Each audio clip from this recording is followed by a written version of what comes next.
क्या बोलते हैं? ग्राम सिंह, गांव का शेर।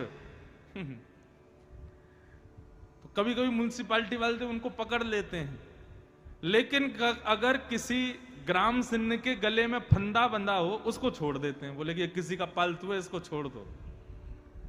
ठीक वैसे भैया यम के दूत घूमते रहते हैं हम सबको पकड़ने के लिए, लेकिन जैसे ही यमदूत देखते हैं अरे गले में कंठी माला है, सिर पर तिलक लगा है, चोटी है, धोती है, बोले जरूर ठाकुर जी का, इसको मत पकड़ो, इसको यहीं छोड़ दो, इसको मत पकड़ो। इसलिए भैया दोनों तरफ से अपना कल्याण होगा। हम हिंदू राष्ट्र के भी हो जाएंगे तिलक आदि लगाएंगे तो, और आध्यात्मिक स्तर पर भी ठाकुर जी के हो जाएंगे। अपने स्वरूप को सत्संगी बनाओ। जब अंग्रेज नहीं आए थे, मुगल नहीं आए थे, उससे पहले हमारे भारत में सब धोती पहनते थे, उससे पहले सब तिलक लगाते थे। आपने कभी सीरियल में देखा राक्षस, रावण, कंस, ये सब भी तिलक लगाते थे, ये भी बिना तिलक के नहीं रहते थे। तो हम क्यों छोड़ देते हैं? इसलिए भैया तिलक जरूर लगाओ, कंठी जरूर पहनो, अपने आचरण को, स्वभाव को, खान पान को सुधारने का प्रयास करो। मन आपका अपने आप एकाग्र हो जाएगा। मन के चंचल होने का कारण हमारा कुसंग है, हमारा दूषित भोजन है। जैसा खाओ अन्न वैसा होवे मन, जैसा होवे मन वैसे होवे स्वभाव, जैसा होवे स्वभाव वैसी होवे बुद्धि, जैसी होवे बुद्धि वैसी होवे क्रिया, जैसी होवे क्रिया वैसी होवे गति। हमारी गति निर्भर करती है हमारे अन्न के ऊपर। इसलिए अन्न को सुधारो। और अन्न को सुधारने का सबसे बढ़िया तरीका क्या है पता है? घर में खाना बन रहा है ऐसा बोलना बंद करो। क्या बन रहा है? बोले भोजन बन रहा है। किसके लिए बन रहा है? बेटा के लिए, बेटी के लिए, हमारे ठाकुर जी के लिए बन रहा है। और ठाकुर जी के लिए बन रहा है तो ठाकुर जी के भोजन में फिर प्याज लहसुन नहीं डालना चाहिए।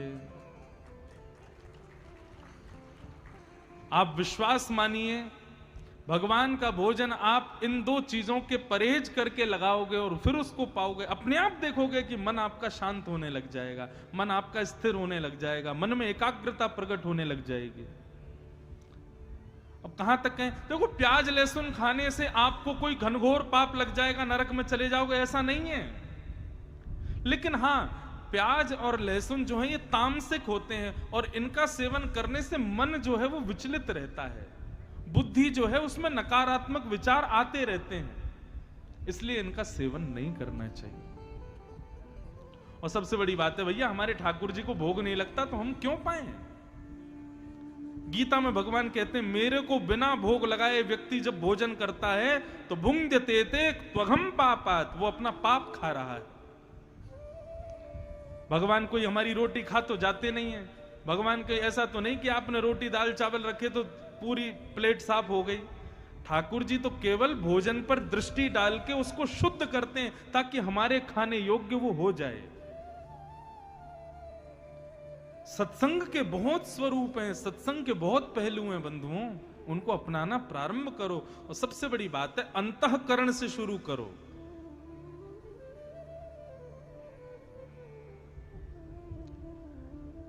मां, इंद्रियों को दोष मत दो, मन को सुधारो। और ये मन कैसे सुधरेगा? तब भगवान बोले मैं 5 लक्षण आपको बता रहा हूं, ये 5 लक्षण जिसमें दिखाई दे मां, उनका संग करना प्रारंभ कर दो। बंधुओं बहुत ध्यान से सुनना, ये 5 लक्षण जिसमें हो उसका या तो संग करो, और यदि ये 5 लक्षण किसी में ना हो तो अपने अंदर लाने का प्रयास करो। और 5 में से कोई एक लक्षण भी किसी के अंदर हो तो भी आप उसका संग कर सकते हो। लेकिन सबसे बड़ी बात हम बताएं, ये 5 लक्षण सुनने के बाद आप भी कहोगे कि भैया इन 5 लक्षणों से युक्त अभी संसार में कोई नहीं है। इसलिए सबसे बढ़िया ये है 5 लक्षण सुन के अपने अंदर लाओ। कौन कौन से 5 लक्षण? भगवान कपिल अपनी माता देवहूति को बता रहे हैं, मां तितिक्षव कारुणिका श्रुहृदय सर्वदेहिनां अजात शत्रव शांता साधव साधुभूषणा।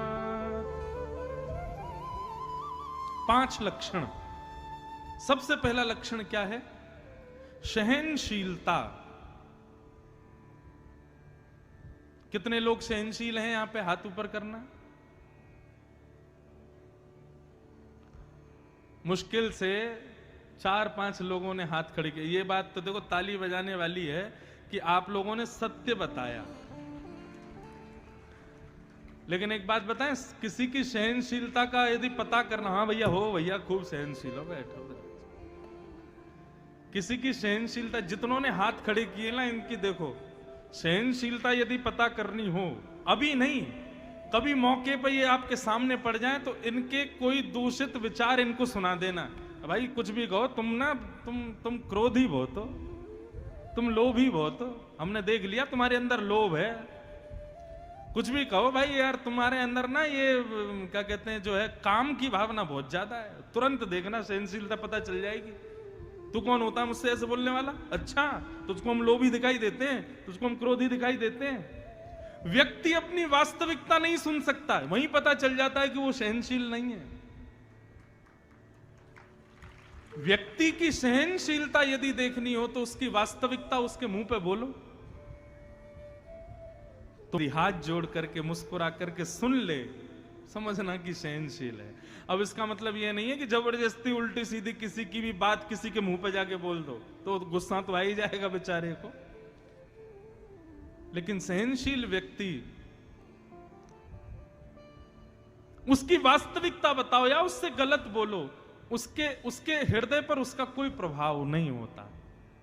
वो अपने समत्व में रहता है, वो अपनी समभाव में रहता है। लेकिन जो बहुत जल्दी अपने वास्तविकता को सुनकर के विचलित हो जाए, समझ जाना मां संग करने योग्य नहीं है ये व्यक्ति। सहनशीलता।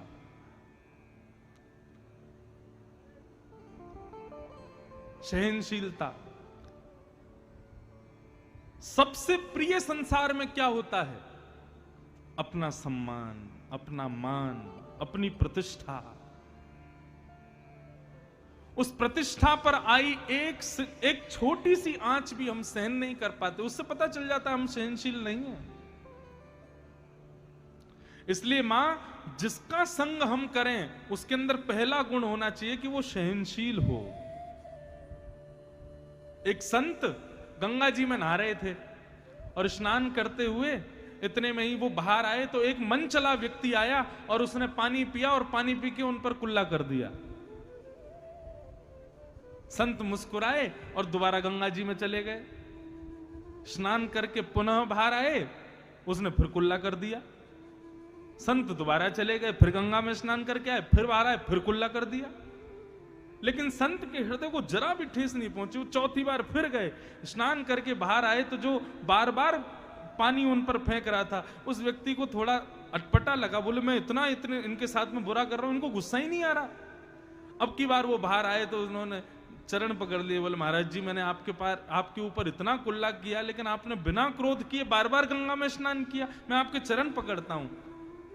महात्मा ने उसको उठाया, उसके चरण में गिर गए। बोले तू मेरे चरण मत पकड़, मैं तेरे चरण पकड़ता हूं। बोले आप क्यों प्रणाम कर रहे हो? मैं तो आपका अपमान कर रहा था, फिर क्यों प्रणाम कर रहे हो? संत ने कहा, बोले हर बार तो मैं एक ही डुबकी लगाता था, आज तेरी वजह से 4-4 डुबकी लगाई मैंने।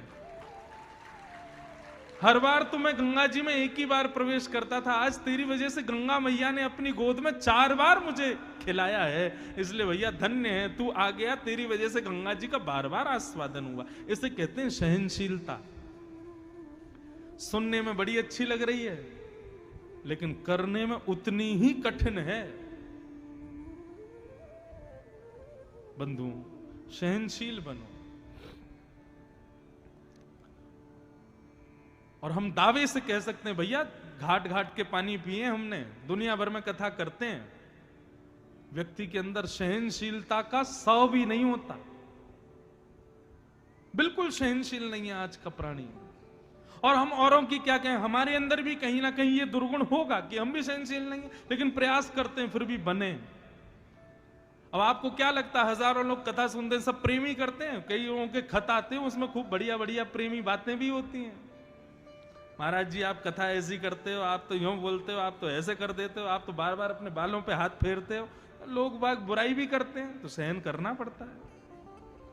जरूरी थोड़ी है हजारों लोग सब प्रेम करने वाले ही आते हैं कथा में, दो चार लोग ऐसे भी आते हैं।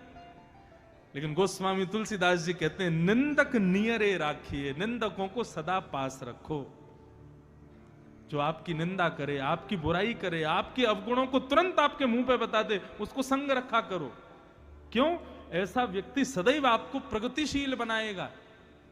लेकिन जो बात बात पे आपकी जहाजी अजूरी करें, बार बात पे आपकी प्रशंसा कर दिया करें, आपके मुंह पे ही आपके गुणगा दिया करें, ऐसे व्यक्ति आपको ऊपर उठने से रोक रहे हैं, यही समझिएगा।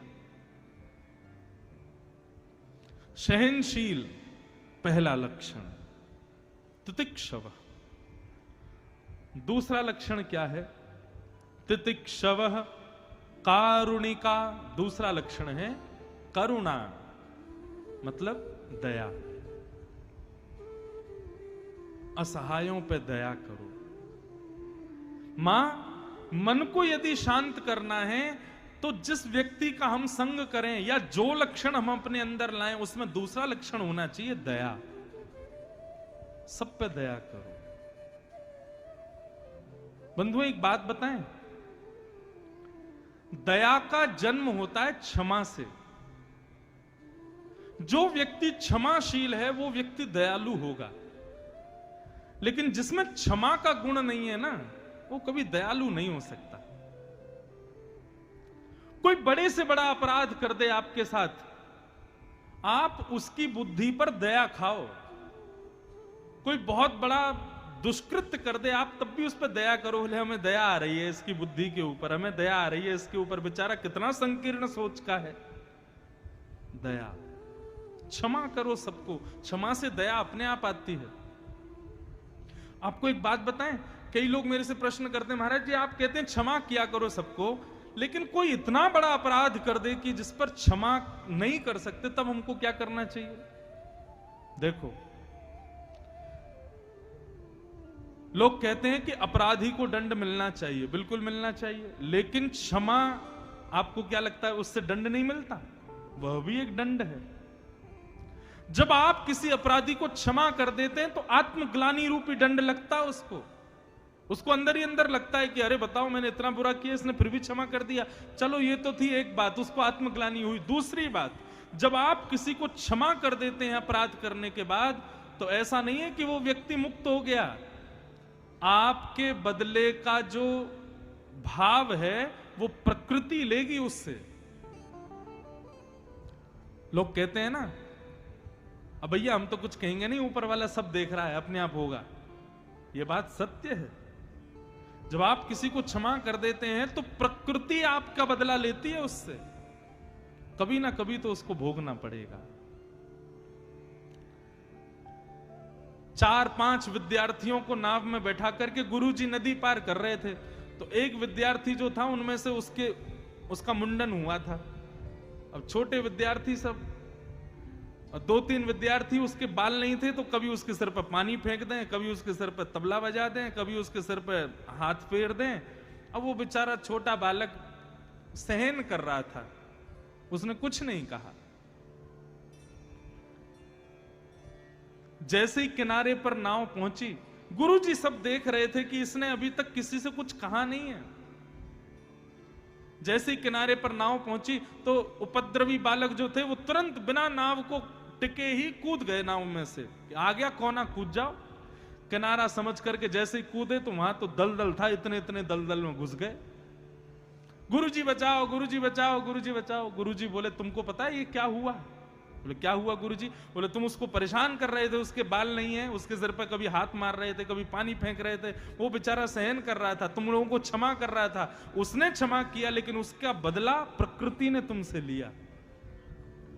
इसलिए जब आप किसी को क्षमा कर देते हैं तो बिल्कुल निश्चिंत रहिए, क्योंकि प्रकृति आपका बदला उससे लेगी। लेकिन आप क्षमा ही करो। आप क्यों अपने आप को बिगाड़ो क्रोध करके? सब पर दया करो। तो सबसे पहला लक्षण सहनशीलता, दूसरा लक्षण दया, और तीसरा लक्षण तितिक्षवः कारुणिका श्रुहृदः। तीसरा लक्षण है सबका हित चाहो, सबका भला चाहो। केवल मैं खाऊं, मेरे बच्चे खाएं, मेरा परिवार खाए, मेरे सब लोग प्रसन्न रहें, बाकी सब लोग कहीं जाएं, मुझे कोई मतलब नहीं, ऐसा नहीं। सबके भले की इच्छा रखो, सबके कल्याण की इच्छा रखो। अब हमारी ये कथा हरिगढ़ में हो रही है, हरिदासपुर में हो रही है। इस कथा में कई लोग सहयोग कर रहे हैं,